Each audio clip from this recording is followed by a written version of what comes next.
Hi, I'm Denise Salcido. I'm known as Bella Buena Vida on IG, so y'all can find me there. Um, I was a nurse for 14 years. Have been studying anything and everything esoteric, occult. Have the title of priestess through Cuba and the Yoruba Association. Um, Grew up in this from birth through my now 40 years on this planet physically. And I moved back to San Antonio at the beginning of August, actually July 28th to be exact.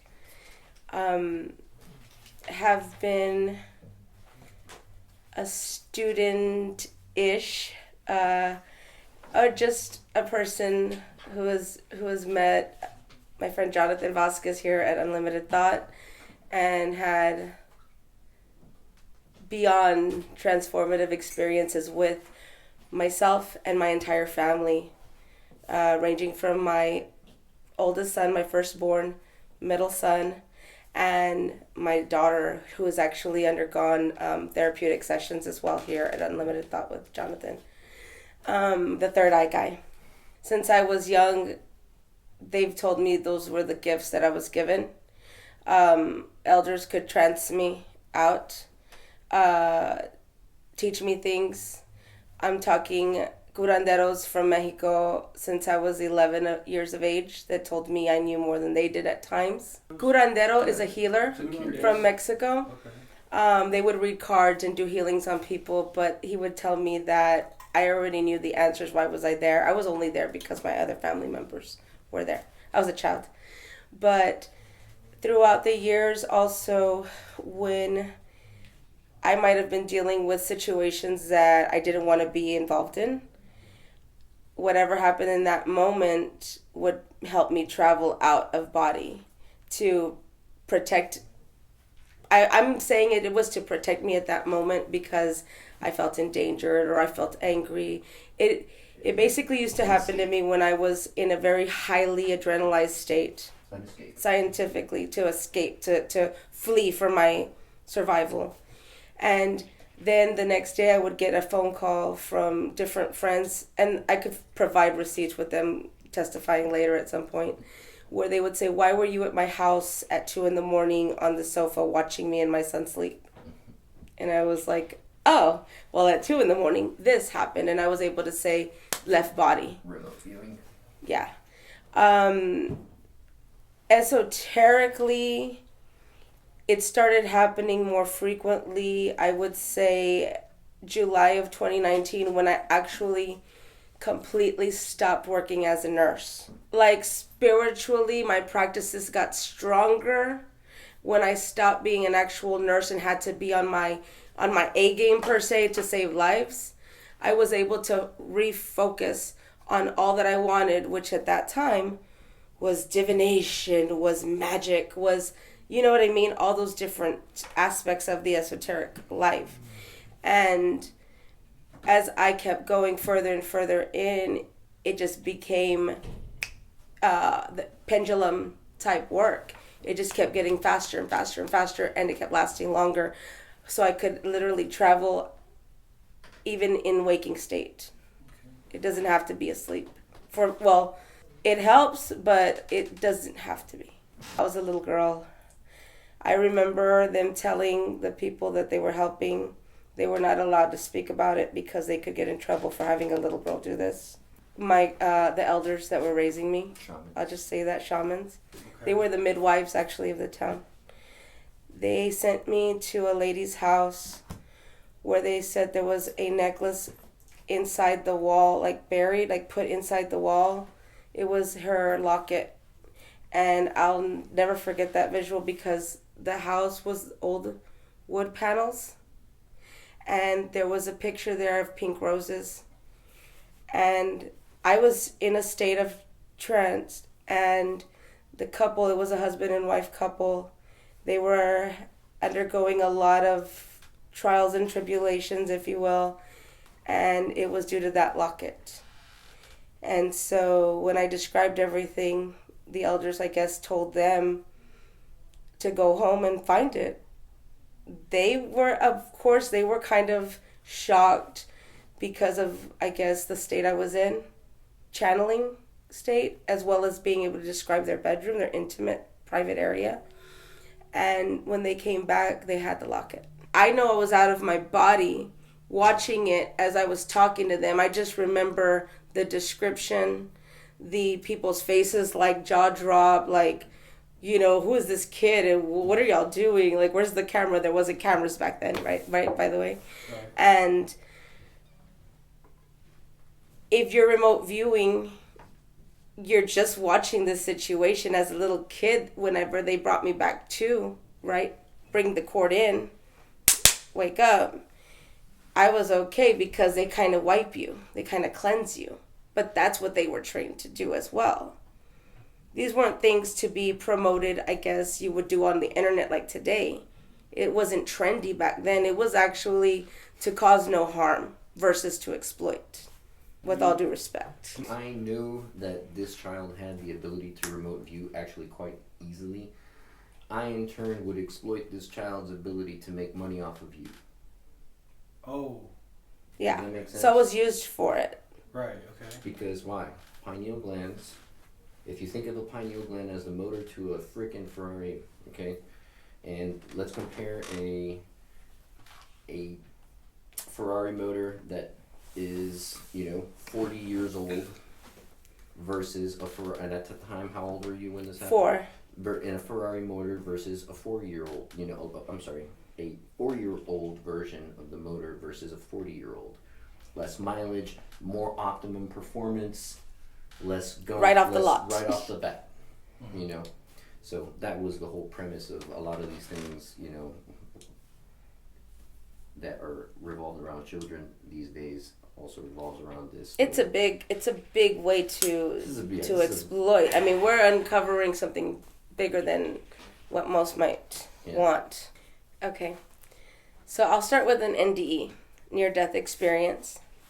I had my very first actual NDE at 5 years of age. I was taken by the river, and I was drowning, and I was with a group of elders. We went camping, and they couldn't find me. The current had taken me. By the time they did find me, who knows how long that had been, right? They pulled me out with my hair, put me on the ground. I coughed a little bit. Nobody had to do any resuscitation or anything. It did not faze me. It fazed everybody else. But later on in life, I had another ND at the age of 9, and that was more traumatic in the physical sense, where it was more violations physically, and it was part of the journey. I was able to get clearance later on during this lifetime, but at that time, I was a child who didn't know any better and no longer wanted to be on planet Earth. I would say my first attempts at not wanting to be here were at the age of 11, writing about it. I got several prizes for my different poems. I got CPS called on my parents because they were afraid I was in danger just due to my poetry. And that wasn't true, but they had to question me because of the darkness that was coming out on paper. I would be found at 2 a.m. by myself at the river at picnic tables writing, because I do automatic writing since I was young. And anyway, back to the ayahuasca, the DMT experience. We'll fast forward. I was 26 years of age, hemorrhaging for 7.5 weeks as a nurse already, married with 2 children.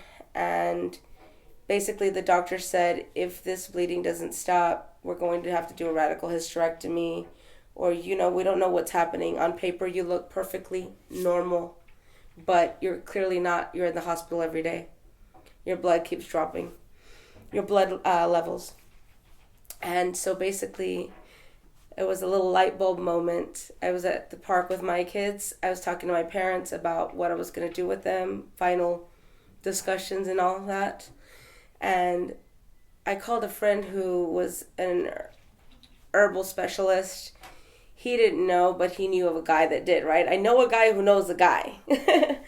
And so he contacted this acupuncturist in Austin, Semel Bay. They were able to stop my bleeding in 3 days. Western medicine couldn't do it in 7.5 weeks. They saved my womb, but within 2 weeks, I started having very vivid dreams, and ayahuasca was one of them. She came to me, and she said, "You're going to drink me with said person, and then you're going to help heal a lot of people with my medicine." Okay, great. By this time, the acupuncturist, who has become one of my grandest mentors and friends, I call him Father Time, he was able to guide me in learning and researching, and basically told me, okay, it's time for you to go into it. I started in about 2012.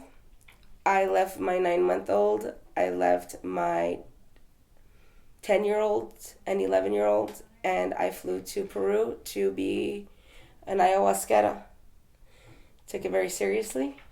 I was trained by the Shipibo tribesmen, the tribal people of Peru. I did ayahuasca ceremonies every day, by myself or with a crowd, to learn how to do shamanic sessions. And I was blown away at the levels of healing. That being said, there was still some entheogens I was refusing to try. So it healed a lot. It was a lot of forgiveness. It was the acceptance of death. It was the acceptance of dancing with her. The acceptance of learning that we don't have to fear her, and we also don't have to chase after her. She'll always find our doorway and get to us on time. Forgiveness was everything. I mean, I could go on and on with all the different journeys, but you kind of have to be there. So that's where I was with ayahuasca. And then I came to the United States to do, massive amount of sessions. People would pay us. I trained my son and another friend of mine to be guardians, because at one point I couldn't keep doing sessions on my own. It was a lot of work energetically. So people would pay us to travel. We would go to their homes or wherever, and we would provide massive detoxes, anything from heroin to alcohol to cigarettes to just being, pardon my French, an asshole behaviors, and having those things changed so that they would stop divorces, splitting of companies, just existential life crises that were happening to a lot of people at that time. And that's what I learned about the most. I've done peyote. I've done, the ayahuasca, marijuana, yes. Anything and everything that I've ever done has been just out of healing methods. And the one I refused most was psilocybin. But I had my reasons until now. I'm going to draw because I'm being told to.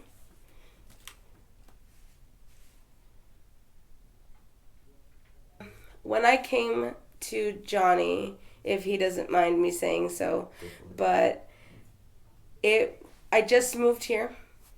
I'm from Austin, Texas, 512, baby. And that is a little area filled with nature's treasures and ghouls and goblins and the whole bit. All the magical crystals and stuff. So I knew right away if I got near an area like that, I could feel a bit more in my zone, a little bit more like me. And I came in here pretty much desperate.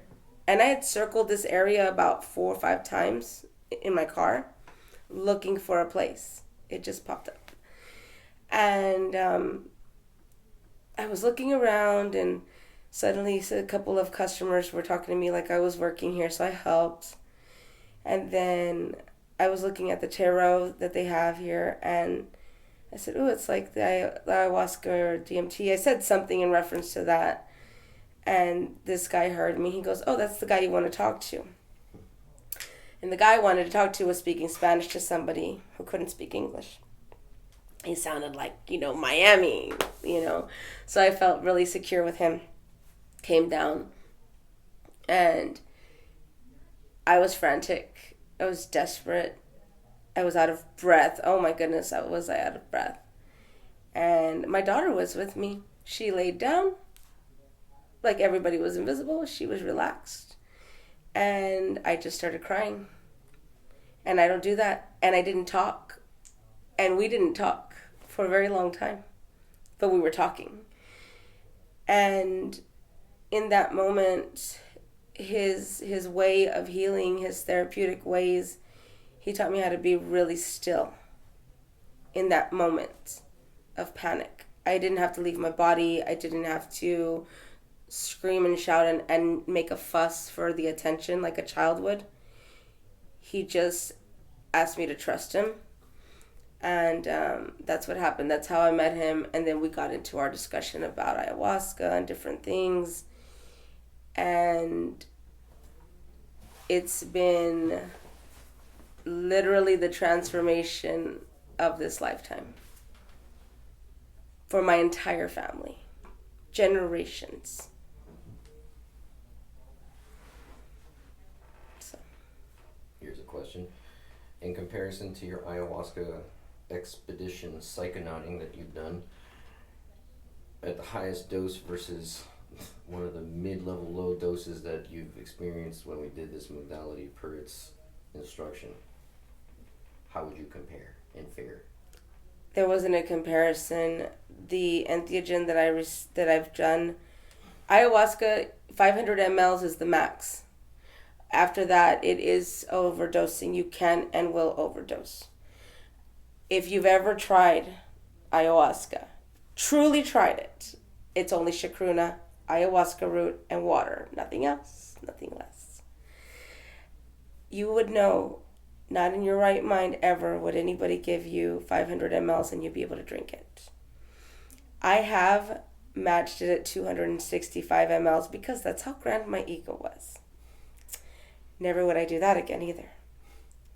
But with this other entheogen, which I call the body, but it completed every journey I never knew I ever wanted.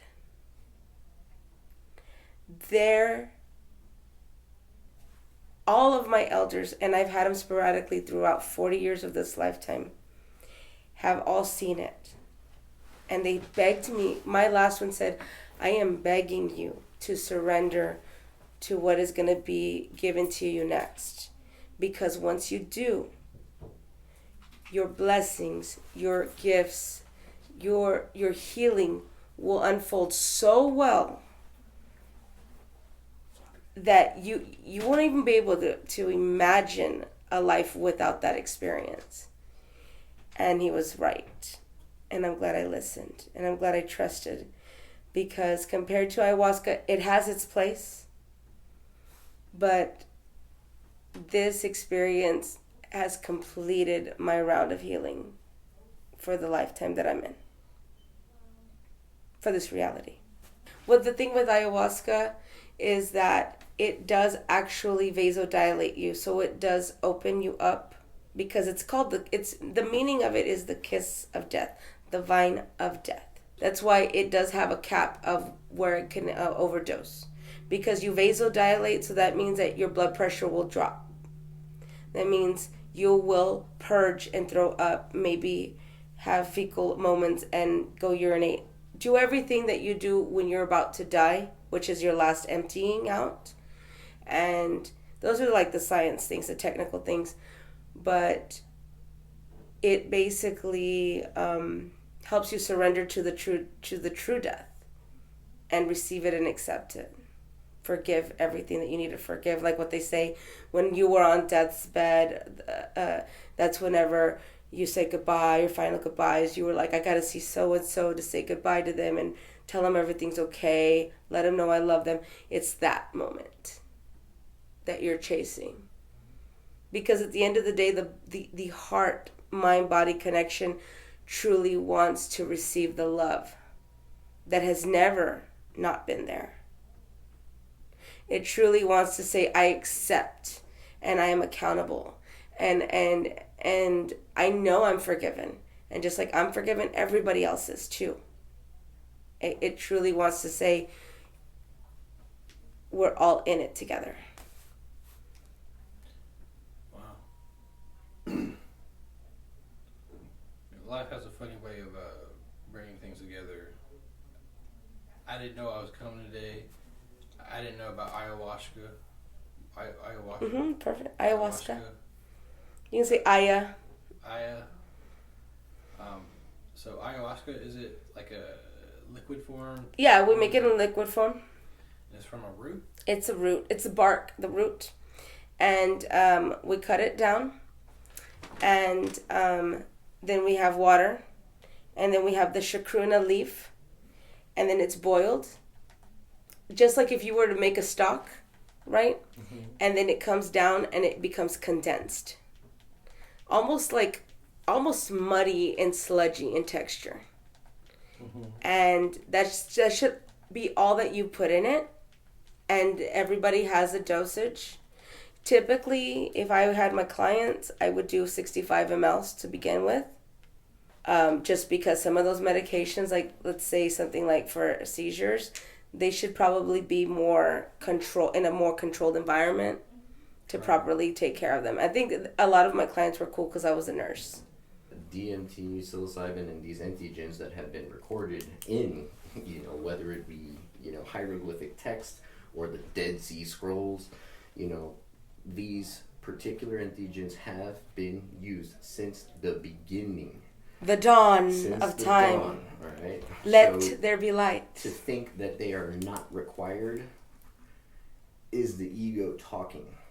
That's why the ego death, you don't hear something of, you don't experience an ego death in meditation or in hypnosis or any other divination form that they use and have access to the pineal gland, because that's what happens eventually. Sooner or later, that's what people are going to understand. That all these substances, these entheogens, were placed on this planet with intent, purpose, and design, that when we as men and women have lost our way, that when we consume them, we find our way back to it. Period. To say that you don't need it, you're lying to yourself. You have it in you. You produce this molecule. It's endogenous. There's more studies, even Joe Rogan just talked on it, that they're starting to find out that there's more DMT produced in the mind as well as the lungs, liver, heart, bone marrow.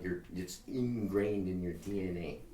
But it's all that pineal gland shit is not proven. They don't know that DMT comes in. I can't handle it anymore. They do now. Yeah, they do now. Really? The Cottonwood Research Foundation, they did a series of tests with rats, and they proved that live rats have DMT produced by the pineal gland. Really? Now, it doesn't necessarily mean that humans do too, but they're pretty sure they do. Did you They also know that your lungs produce it and your liver produces it. That's a fact. Really? So your body's producing DMT, 100%. It's becoming more evident that it is jumping out of these people's systems to freak them out, to help their ego become more grandiose.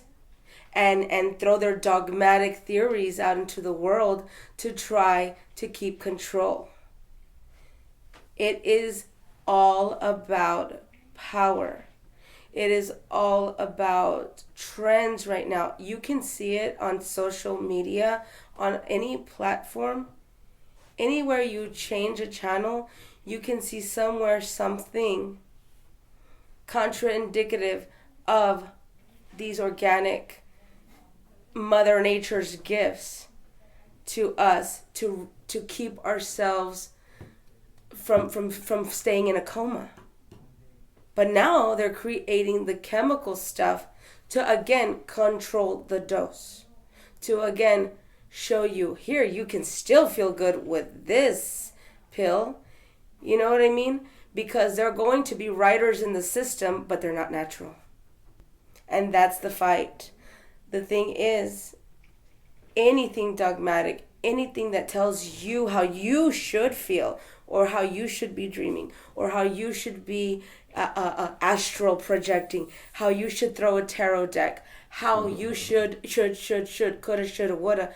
Anything that does that, if you don't trust yourself enough to ask, maybe that's their ego imposing itself on me, not wanting me to be free and have the same power over myself.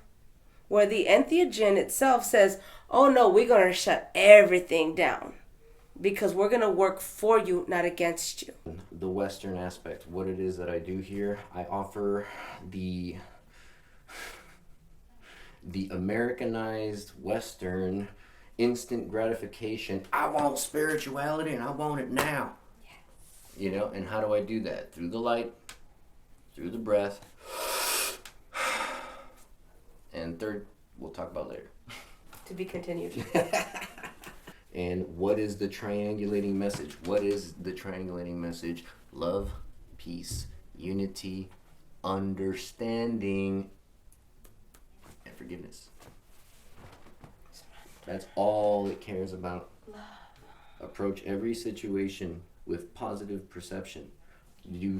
We can dance with the freaking tongue, the topic of duality. Duality is this coin. We have positive, we have negative. In that aspect, your perception, there is no such thing as good or bad. Only your perception of it. In my case, my perception of this type of duality, guess what? That's a positive. I flip it. By law of what you've been taught, you should already be like, well, that's a negative. Wrong. My perception dictates that this is positive, so therefore it is. I think, therefore I am. And I think I'm positive, therefore it will be. First off, if anybody finds their way in my office talking about it or any of this, they are not well off. On their own. They're not. They might perceive and think they are, where they're like, I have all the money. Do you know how many clients I've got that got cars, money, women, dudes, have a very, very, very nice illusion around them? Because we're going into esoteric teachings in the Indian, chakra. We'll talk about chakras. That's the whole thing on the right side of the continent. Everybody, from India to all, they understand chakras, chi, ki, however you want to phrase it. They're like levels to a video game. Each one you break free from and understand, oh, by the way, and we'll go even further back into the 7 Hermetic Principles. Before they were known as chakras, they were known as the transcendental spheres. Okay? So remember, first step about all this, start dropping all the labels. Let go of labels. They will serve you no purpose other than to confuse you. Because as you progress in this level of, vibrational advancement, you have to begin simplifying things. Like really simplifying. And then that's when I would throw my quote. Bruce Lee's simplicity is the key to brilliance. Man, oh man, was he correct. Oh yeah, back to the chakras. You work your way up. You got 7 of them. And I know everybody's going to be like, there's more than 7. Yeah, the 7 main transcendental spheres are located along the meridian. The root chakra, sacral, solar plexus, heart, throat, third eye or ajna chakra, and then the crown. You got level 1 complete, boom, you done surrendered to your fears and you let it go. You get into your second level of your own little video game, your illusion that you're creating, and you got past your guilt and you forgave yourself. Yellow, willpower, blocked by shame. You accept that all the things in your experience had to happen that way and no other way to advance further. Then we go into the heart. Heart is what? Love, blocked by grief. Surrender and let go of your grief. Love doesn't travel in a wavelength from side to side. Love travels it does travel in a wavelength, a frequency, an energy, but it travels upward. And when we think it's at its lowest and we've lost love, guess what? It always returns in new love, higher version of it, better love, new energy of love. It's a fact. That is a promise that I know I can make to anyone. If you think you've lost love, know it's going to come back better. Fact. Then we go into the throat chakra, chakra of sound and truth, blocked by the lies that we tell ourselves. I am not enough. I am alone. I am not loved. I can't do that. I am unworthy. Pretty much anything I said, if you're saying this within your own mind, you're lying to yourself. Then you get to level 6, the third eye. It's the chakra of profound vision, blocked by the illusion of separation, where you think you are separate from the environment around you, when in fact, we are not all living individual lives, but rather we are all one being living individual lives. Individual experiences as one, but completely unaware that this is occurring. And that's when you By choice. By choice. By choice. And then you break free and you get into the crown and you have this Crisis. this moment where you have to understand that the crown is relative to the divine connection you have between source creation and you. And it is blocked by attachments. You'd have to meditate on everything you're attached to, from money to clout to Existential crisis. everything. And then let it go. Let it go to be forgotten forever. Why? Because you're going to have to do it anyways. So why not do it now, consciously and aware, and take control of this energy, this co-creative energy that is genuinely your birthright. With what it is, and I guess the representation that I'm a part of, is that some of us chose to be gifted with all the wisdom. Some of us chose all these various things, and we did it without any understanding of what that meant along the way.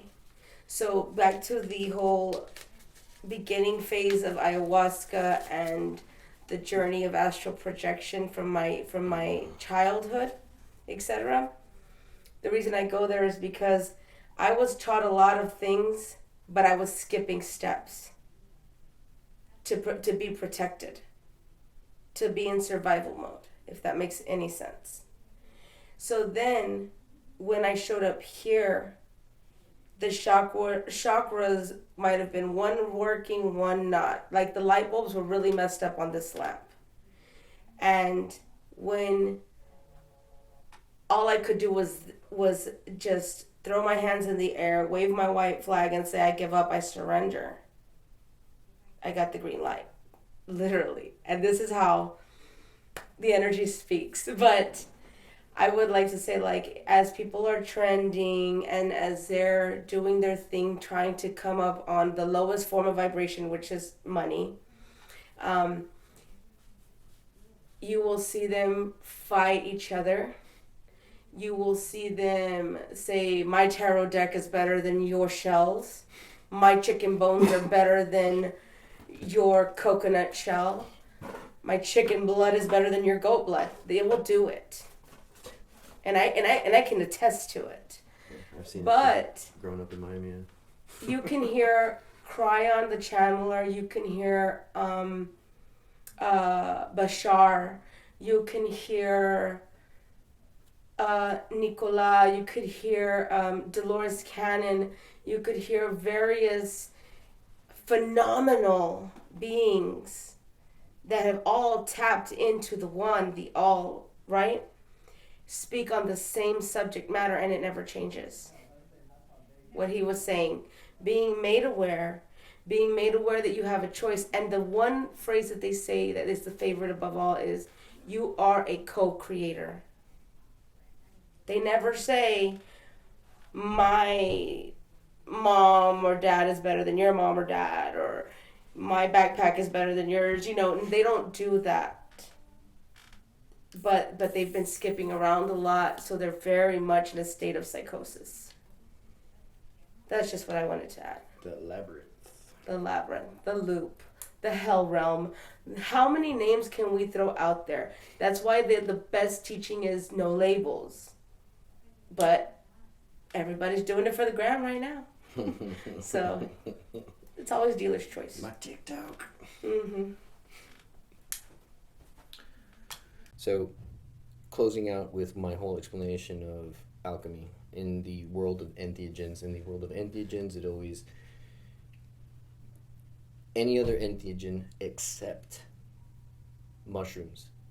Mushrooms, and I tag along on a gentleman called Kalindi E, where he said it, and I sign off on this, and thank you, by the way, because I can prove it. There is no entheogen on planet Earth, no medicine that is stronger than the mushroom. Nobody will ever convince me otherwise. That's the difference between alchemy and this, where ayahuasca, you had to introduce the chacruna, the two different, the MAOI plus the DMT leaf, put it in a pot, get some water, brew it up, throw some fire, that's all alchemy. Where this requires 0 forms of alchemy. It has both the DMT, aka the molecule of psilocybin, also plus those 4 little nice phosphorus atoms that makes for an ingestible MAOI, monoamine oxidase inhibitor, which shuts down our body's natural MAO, then pulls the filters off the 5 senses, allowing you to see into the veil, technically, and also seeing it. So I quickly tell people, anybody want to take the Pepsi challenge, Coca-Cola challenge, whatever, you don't hallucinate anything. There is a degree of what you are seeing as far as you taking an entheogen, where people are like, oh, Johnny, I don't want to take entheogens because, I saw something terrible. I saw demons. I was like, no. I will quickly stop you, and I will tell you, you saw your demons. You saw your energy, okay? The mushrooms will only reflect to you how your energy is currently looking at that moment of time and space. And if you see something ugly in the mirror, I'm sorry. You got some work to do. It's quite simple. And I got lost in the conversation and completely, totally forgot that, the whole point of that is to demonstrate how ayahuasca, this isn't to take away the power, potency of the medicine itself. This is to talk smack. This is to clearly state, and I will repeat this over and over, and whether it be my claim to fame or not, my job is to make people aware that the mushroom is the most powerful substance on planet Earth. Nothing compares to it. Anybody out there that's like, oh, I've eaten mushrooms and I have all that experience, you guess what? You didn't eat enough. Very simple. Our egos, they'll only allow us to consume enough to still give us the illusion of control. And then you have those experiences where people consume them to that perfect dose, and it looks like they lose their shit. It looks like their cheese slides all over the place. Quite simple. If that has happened, and that's another thing I'll make people aware as time progresses, that bad trips, I call that something completely different. It's not a bad trip. There's no such thing as a good or bad trip. It's very simple. If you had a bad trip, I know for a fact you could not suppress your ego quickly enough until the presence of the all came into the room. Because that's what happens when the big guy shows up to the room and you haven't bent a knee or did whatever you needed to do in preparation mentally, as I've given you these breadcrumbs as time progressed, and you still couldn't, and all of a sudden, next thing you know, you're running around butt booty naked doing some crazy stuff in front of all your friends, and it's going to make an example of you. It's going to embarrass you. I'm only talking from experience, by the way. One day I'll probably put on camera the day I consumed 10 grams and experienced what is known and what I learned very quickly what is called the cumulative dose, where it's not about your individual dose when you're doing it as a group. It actually has to do with the total amount of consumption across the board for everybody. And if you guys are staying within close proximity, you feel the effects of the cumulative dose, not the individual dose. I can put money on that one too. You will have a more profound effect. That's why you divvy up high doses with a big group, so that all the mind can, take the load, as opposed to you can have a hero's dose experience of 5 grams by yourself, or you can in turn go and take 3 grams, and then your best friend goes and takes 2, and cumulatively that adds up to 5. Both of you will experience a 5 gram dose within proximity. You also take note and can test this out that at any given time during this whatever, if you walk away for XYZ amount of distance, you'll notice a drastic change in visual perception as well as what you're feeling at that moment of time and space when you do consume an entheogen. Yeah. Yeah, a lot of stuff we're going to be talking about, especially that. Love you, Denise. You're my best friend, Blue.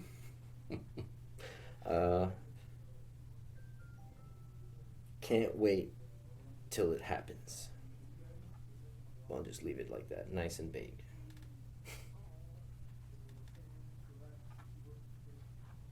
Oh, and Denise, by the way, thank you for being on this path with me.